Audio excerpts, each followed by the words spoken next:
Hi ladies and gentlemen, welcome back to Miss Raga's Art Room. So, for our value project, now we need to know how to do our practice shading, okay? So you've all received the practice shade worksheet. We're going to add a little more drawing onto the top of it.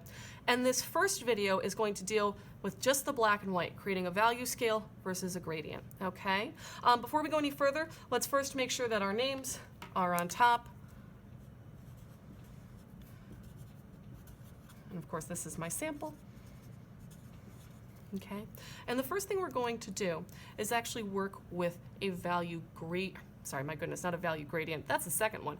We're going to do a graduated value scale, meaning we're going to show the different values we can create just with a regular pencil going in individual steps. Now, to do this though, we need to create some boxes. So I'd like you to create a single box in the middle that's going to represent our middle value.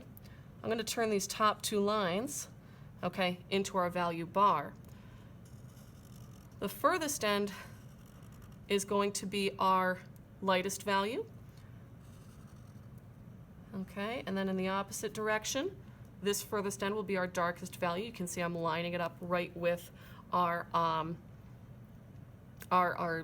graduated value scale below, and I'm sorry, graduated value bar or gradient bar. And in between each of those boxes, I want you to just add 2 lines, so it gives us 3 more.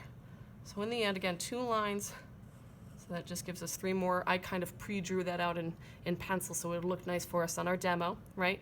Doesn't matter if your boxes aren't perfectly even, still gonna work out, but that should give you 1, 2, 3, 4, 5, 6, 7, 8, 9 boxes, okay? Now this is our gradient scale, or our value scale, I should say. Okay, and this is our value gradient. Okay, let's get started. So grab your regular old number 2 pencil, or if you have an ebony to work with, you may. And the first thing I'm interested in discovering is what's the absolute darkest value we can possibly make with this pencil. So I want you to press really, really hard. Press, press, press, press, press. And create the absolute darkest value you can.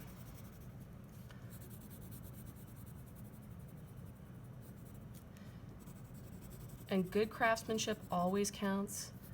Keep your shading nice and tidy inside the lines. Okay, and then, okay, grab any of your blending tools, Q-tip, tortillon, and give it a nice smudge.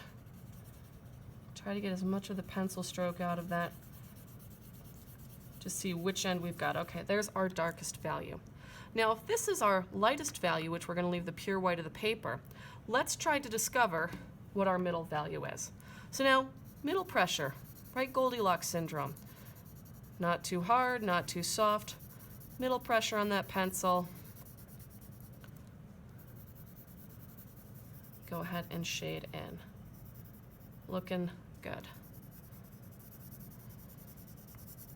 And once again, grab the blending tool of your choice.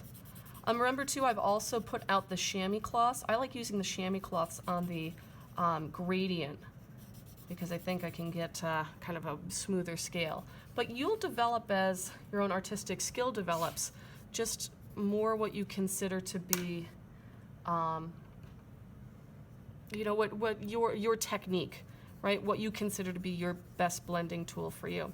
Remember, if you feel like you've gone too dark or whatnot, you can always use your kneaded eraser. Even your vinyl eraser works well as a good blending tool.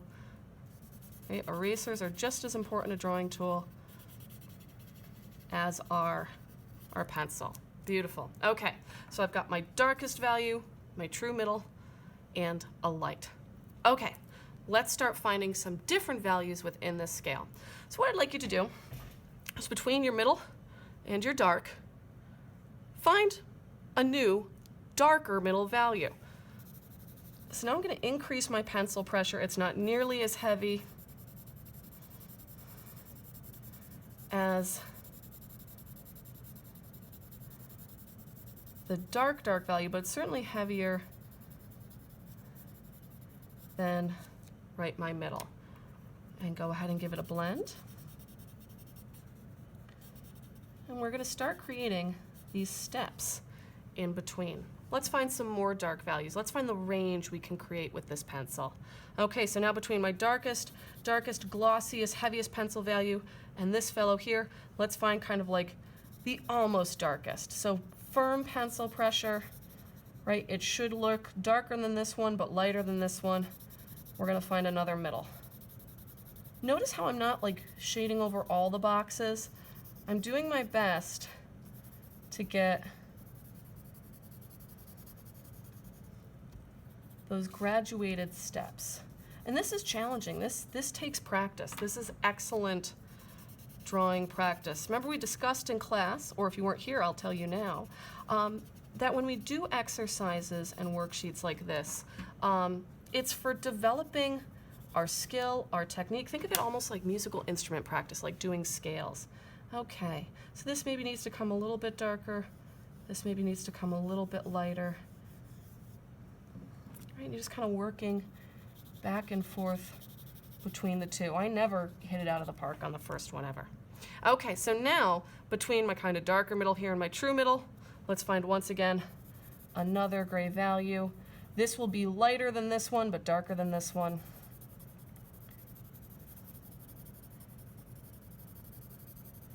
And it takes practice. Now, if you have an ebony pencil, you can get even further range. We're gonna save that ebony pencil for our flat to round sketch, I believe, this year. Because I think it's good sometimes just to practice with a material that we might be a little bit more familiar with than something totally new. Although if you've already got an ebony pencil and you're working with this at home, fantastic. Okay, so it's darker than that, but you know what? It's looking almost the same or even a little bit darker than this other one, so I might have to lighten that up a little bit. I'm just going to work with that kneaded eraser. There we go.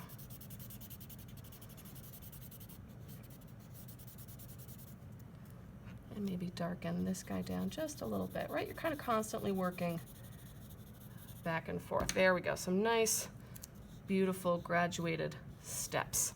Okay, going darkest to middle. Now let's find our in-between from our whitest white of the paper to our true middle. So let's start finding some of those lighter gray values. So I'm going to put just baby pressure on the pencil. A little bit of pressure.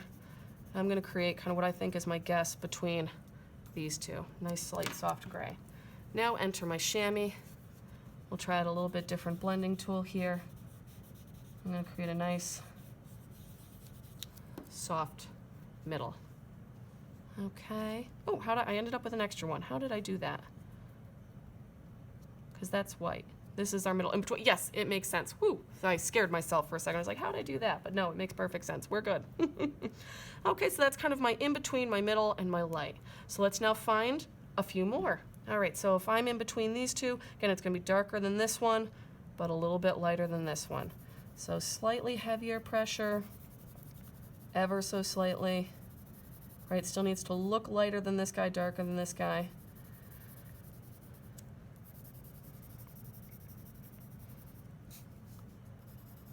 And you know, if you need to rotate your paper so that you're at a more comfortable shading angle, you know, please do so. Please don't feel like, ooh, I gotta shade, you know, exactly this way because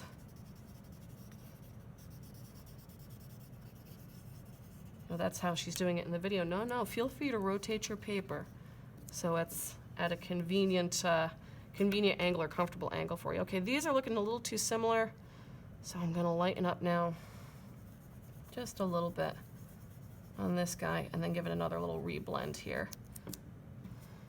Grab my chamois. I like to wrap the chamois right around my finger and blend that way. That's better. And then this maybe even needs to lighten up even a little bit more. Okay, and then the last box we're going to fill in is our absolute lightest value we can make with this pencil. So this is where I like to say ballerina pressure. Ballerina pressure. I'm not putting any pressure on the pencil at all. I'm just letting pencil drag across the paper. And voila. There is our value scale. Box by box, I see those incremental steps in value from darkest dark up to the lightest. Okay, let's now do our graduated value gradient. So we're going to start once again with our darkest value, but this time we're not going to keep the steps. We're going to blend it in the smoothest transitional bar we possibly can. Okay, so I'm going to kind of rotate my body here so that my camera angle stays nice. And I'm going to, again, heaviest, darkest pressure I can, really push on that pencil, really get that graphite out and onto the paper. And start moving it forward.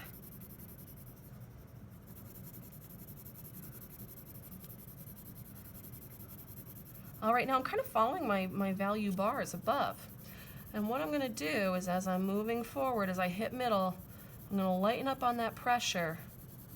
I'm going to try to keep my pencil as even coverage and streak-free as I can, and really create a beautiful, smooth, even gradient. Okay, now as I move further up, I'm lightening up even more. Now I'm putting less and less pressure on the pencil, less and less, less and less, less and less, until now it fades to just the pure white of the paper. I've got all that streakiness in there. Pick a blending implement, whichever one you prefer. You can work with the tortillon, right? You can work with the Q-tip. I'm gonna use the chamois cloth on this one. I like the chamois. I think it gives you a lot of blending power, all within a range.